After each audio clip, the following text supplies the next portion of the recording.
How to add NGL link on Instagram. Let's get started. First, download this app NGL. You can get this app easy from the App Store or Play Store.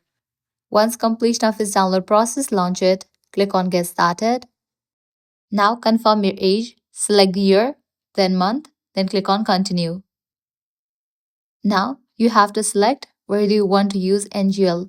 Select Instagram and click on Continue. Now go ahead and choose username for your account and then click on Continue. After you are done, you can select your profile picture. You will be directed to this page. Now click on Copy Link. Now you are able to share this link to your story or in the Instagram profile. Click on Copy Link, close this and launch your Instagram app. Make sure you have already logged into your account. Now navigate to the profile page. Click on Edit Profile. Click on Links. Click on Add External Link. Now here, paste the link. Click on Done. Here back to your profile page, you're gonna find the NGL link.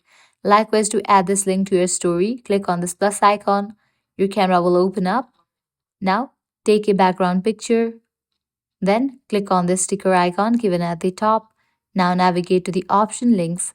Here, paste the link. Click on Done. Place it anywhere in your story and then upload it. So this way you can easily add NGL link on Instagram. If this guide helped you out, don't forget to like, share and subscribe to our channel. Thanks for watching.